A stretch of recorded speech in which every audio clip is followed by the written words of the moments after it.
Today is June the 3rd, 1895. During the program, we would like to share with you something like sports, international, cultural, and people. Please stay with us, stay tuned. Let's start with you, Marce.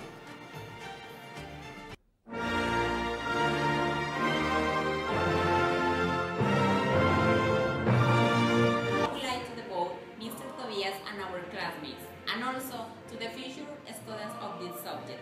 We hope that this video will be very useful for you in this class.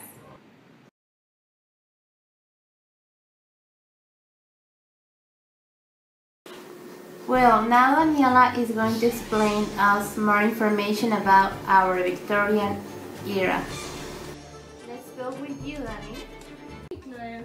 Well, as Chloe said, I'm going to explain you a little summary about what the Victorian era is. How it began, what happened next, etc. Okay? But well, let me introduce you. The Victorian era was a period when the Queen Victoria reigned from 1837 until her death on 1901. It was a tremendously exciting period when many artist styles, literary schools, as well as social, political, and religious movements flourished. It was a time of prosperity, broad imperial expansion, and great political reform. It was also a time which today we associate with brutishness and repression. Without a doubt, it was an extraordinarily complex age that has sometimes been called the Second English Renaissance. It is, however, also the beginning of modern times. During the Victorian age, Britain was the world's most powerful nation. Though not always effortlessly, it was able to maintain a world order which rarely threatened Britain's wider strategic interests. The Victorians believed that peace was a necessary precondition of long-term prosperity. The era was preceded by the Georgian period and followed by the Edwardian period. Victoria came to the throne during the early frenetic phase of the world's first industrial revolution. Industrialization brought with it new markets, a customer boom, and greater prosperity for most of the property classes. It also brought rapid and sometimes chaotic change as towns and cities expanded at a pace which precluded orderly growth. Desperately, poor housing conditions, long working hours, the revenge of infectious disease, and premature death were the inevitable consequences. Mortality data revealed that in the poorer quarter of Britain's largest cities, almost one child in five born alive in the 1830s and 1840s had died by the age of 5. Polluted water and damp housing were the main causes. Death rates in Britain as a whole remained obstinately above 20 per thousand until the 1830s and only dropped to 17 by the end of Victoria's reign. Culturally, there was a transition away from the rationalism of the Georgian period and toward romanticism and mysticism with regards to religion, social values, and arts. In international relations, the era was a long period of peace, known as the Pax Britannica, an economic, colonial, and industrial consolidation temporarily disrupted by the Crimean War in 1854. Domestically, the agenda was increasingly liberal, with a number of shifts in the direction of gradual political reform, industrial reform, and the widening of the voting franchise. No women could legally vote in parliamentary elections until almost 18 years after Victoria's death, and the Queen herself was no suffragist. Women did, however, play an increasingly influential role both in locally elected school and poor law board and in local government from the 1870s onward. Victorian politicians increasingly learned how to trust the people. They also know how many among lower orders could help themselves economically while improving themselves educationally. Two important figures, especially in this period of British history, are the Prime Ministers Gladstone and Disraeli, whose contrasting view changed the course of history. Disraeli favored by the Queen was a gregarious Tory. His rival, Gladstone, liberal distrust by the Queen, served more terms and oversaw much of the overall laws-making of the era.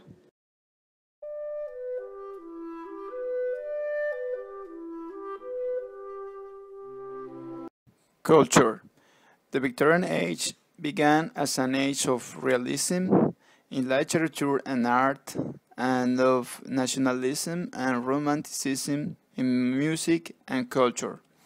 By the end of the century, however, the high noon of Victorian culture was starting to give way to more disturbing developments. The disintegration of musical tonality, the emergence of abstract art, the eruption of the primitive into cultural styles, and the arrival of modernism onto the artistic scene. Gothic revival architecture became increasingly significant during the period, leading to the battle of the styles between Gothic and classical ideals. Salisbury's architecture for the new Palace of Westminster, which had been badly damaged in an 1834 fire, was built in the medieval style of Westminster Hall. The surviving part of the building, it constructed a narrative of cultural continuity, set in opposition to the violent dissolution of revolutionary France, a comparison common to the period as expressed in Thomas Carlyle's The French Revolution, A History, and Charles Dickens' Great Expectation, and A Tale of Two Cities.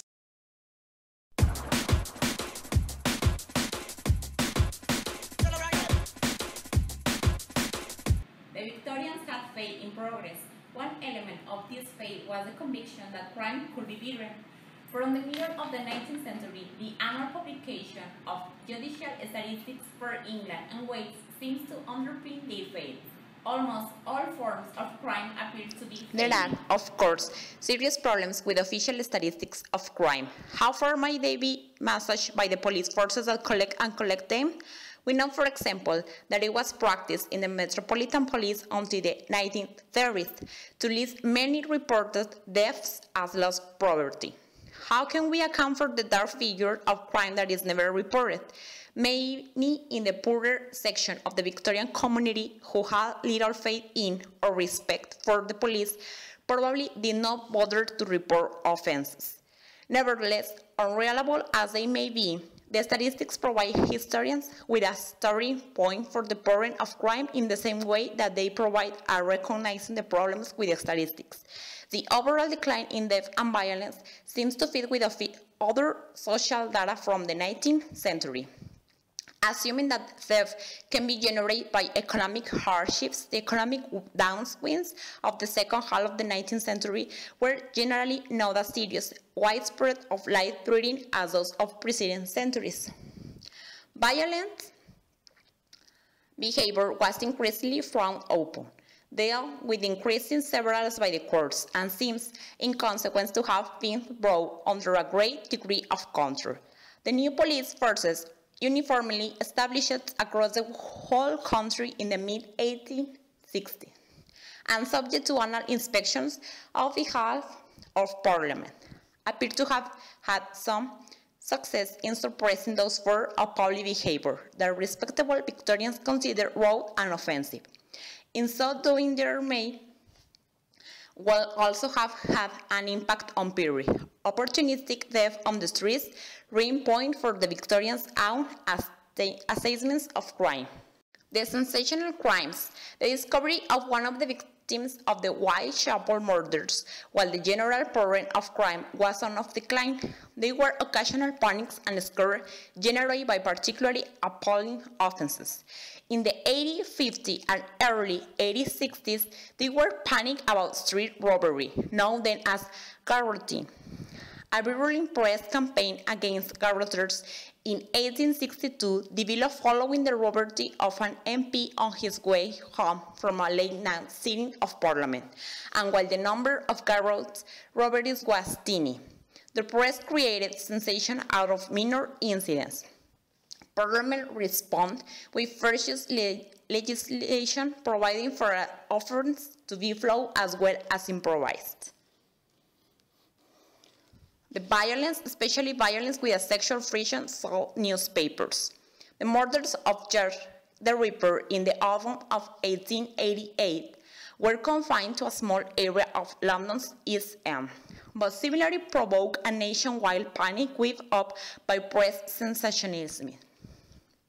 Violence, especially violence with a sexual friction, sold newspapers, but violent crime in the form of murder and street robbery never figured significantly in the statistics or in the courts.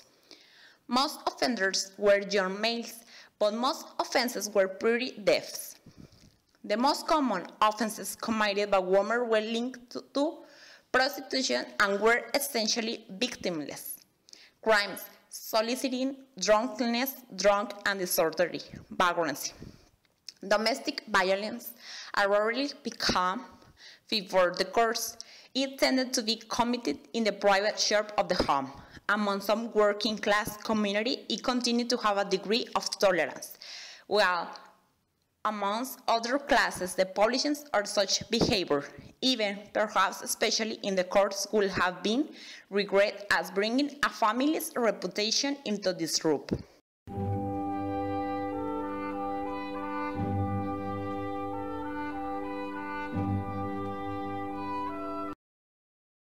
People. Victoria was a time of great change. The population of England represents various classes, occupations, and ways of life. The transportation of the period served as the forerunner of much of the transportation used today, and the advances in medicine were also instrumental in changing the face of medicine forever. One of the most important things to know in Victorian society was good etiquette. Both men and women had their own set of rules of etiquette. There was a rule of etiquette for almost everything you did in a day. For women, there were rules about what kind of jewelry one should wear as well as when and where, who to walk with, who to dance with, how and when to speak to a stranger, were all very critical knowledge. For men, there were rules about bowing, hat tipping, chaperonage, where to sit and next to whom, even about the circumstances in which it was correct or not to smoke or drink in front of ladies. There was also a correct title for almost every type of profession, social standing, and rank. One of the major events in upper-class society was the dance. Dances were usually scheduled to correspond with the full moon. Even most great houses did not have very large ballrooms. As a consequence, most balls were held outdoors. Most dances started around 8 o'clock or so, and the light of the full moon allowed less lighting to be put up. The practice was often to have the hostess and her daughters greet guests at the front door. Floral decorations were popular in the 1850s and 60s, but by the 1890s, too much decoration was frowned upon.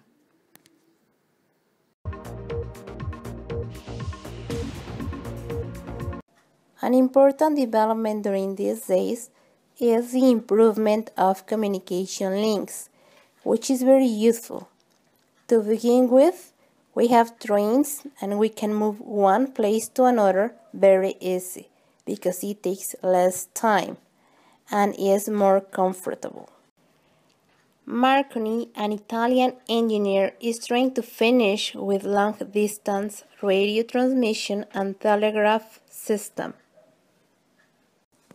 At Germany, mechanical engineer Rudolf Diesel is working with use of vegetable oils as diesel engine fuel. The motor is made of ordinary oils and without any modification run on vegetable oil, which means that a steam motor will change to full engine.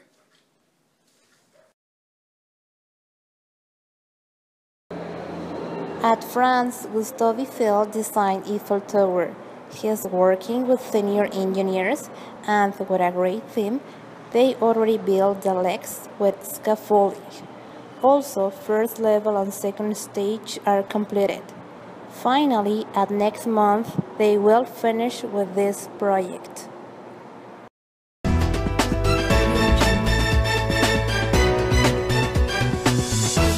Many of our modern-day sports were created a long time ago.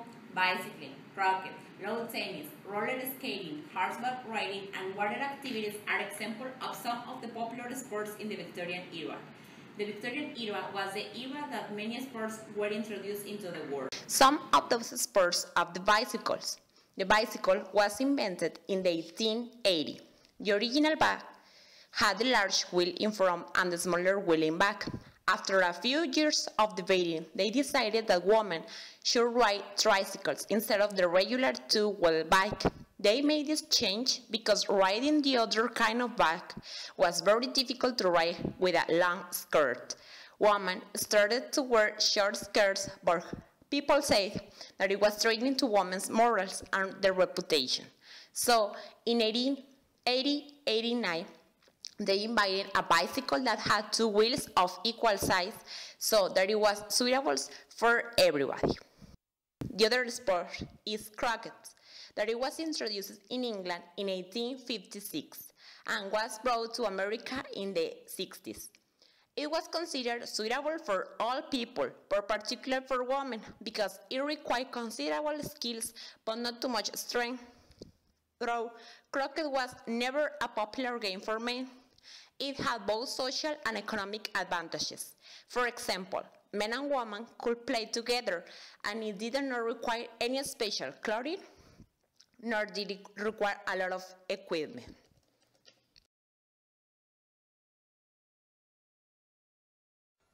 Do you play croquet? Why, yes, Your Majesty. Then let the game begin! Do you play this? Right order of the king. Hurry, hurry, hurry. Shuffle deck! Card cut! Deal hard! Cards! Halt!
The water activities,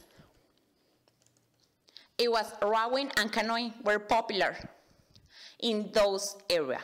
Female rowers did not wear their corset when they were rowing. They were recommended to wear stout boots, a skirt that barely touched the ground, and a flannel shirt and a sailor's hat. Women were also urged to wear heavy gloves to protect their hands. For men, competitive rowing was popular, but women's rowing was supposed to be for exercise and pleasure. Also, women went to the beach, but few actually swam. Women had really made bathing suits that were constructed in two pieces, drawers and a tunic, and were also not made of any clinging fabrics like jersey or flannel. Since women were so well down with heavy fabrics, even the strongest swimmers will be dried out after just a few strokes. Until the 20th century, many women did not experience. The other sport is the horseback riding that was only available to the wealthy. because they were the only ones that had enough money to own or rent and maintain a horse. Others that were so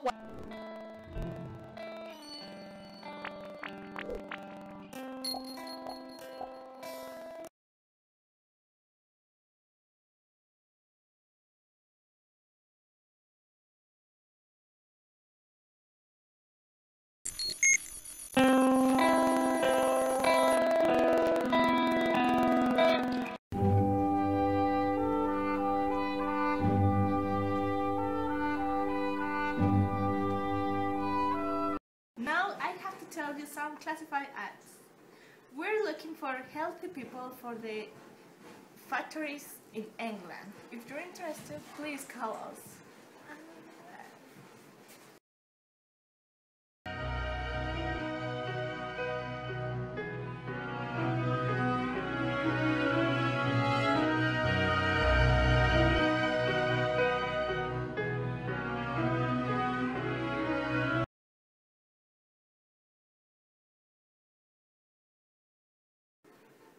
Now, in the rental section, some important people are looking for a roomie.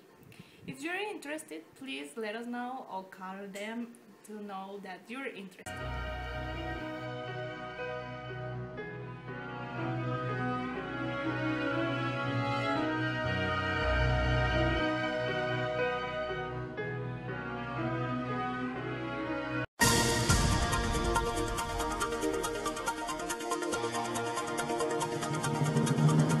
Local. One prominent feature of Victorian society was the abundant poor. When one looks at some of the occupation of the poor, one would think they were looking at a society that lives by scavenging. For instance, one of the most easily pictured jobs is that of the chimney sweep. Chimney sweeps would crawl up the 12 by 14-inch chimneys, some as small as 7 inches square, in order to clean out the annual average of 40 gallons of soot that was deposited there. These sweeps were small boys that were often encouraged by older boys standing below holding leads straw to their feet or sticking them with pins. In religion, the Victorians experienced a great age of doubt, the first that called into question institutional Christianity on such a large scale.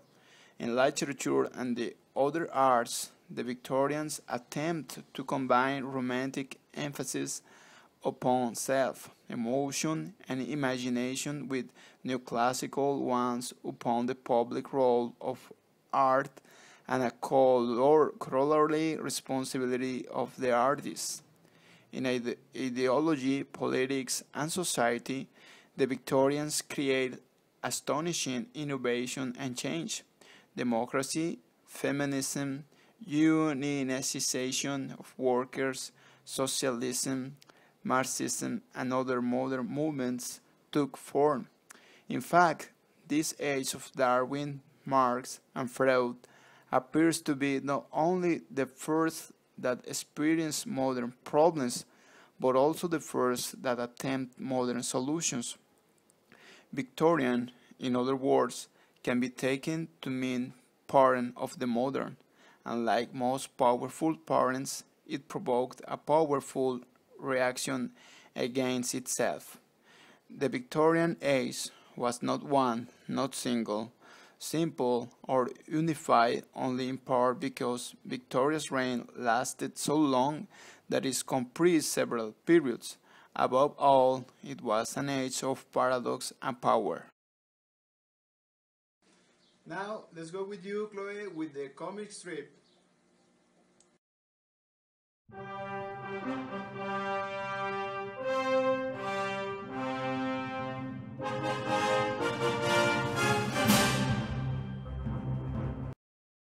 Well, this is an Ali Slooper comic, with a certain sense of the fitness of thing which is peculiarly his own. He began at the Keiho. Subsequently, he returned with precipitation to this truth. Then, It might seem crazy what I'm about to say,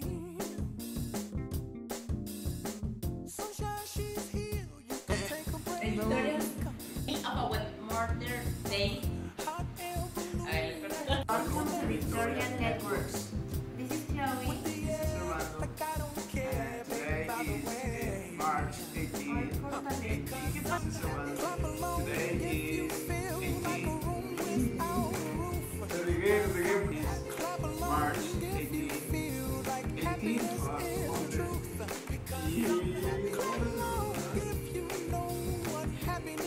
Good morning, welcome to Victorian Networks. In the program, we will share with you some new life.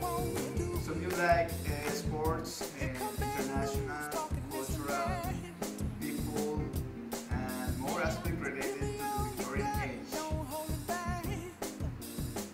Let's start with you, Marce.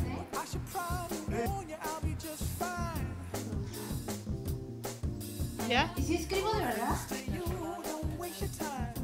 Ya estoy grabando. Creo que digo hola, buenas tardes o ya sin nada más. Estoy grabando. A ver, no, bueno. Period of the Queen Victoria reign, from 1837 until her death on 96 years old. Now, in the record section, there are imperial expansion and great political reform. It was also a time which today we associate with prudishness and great me equivoqué. Dale. Alzate las manos así doblándolas. No.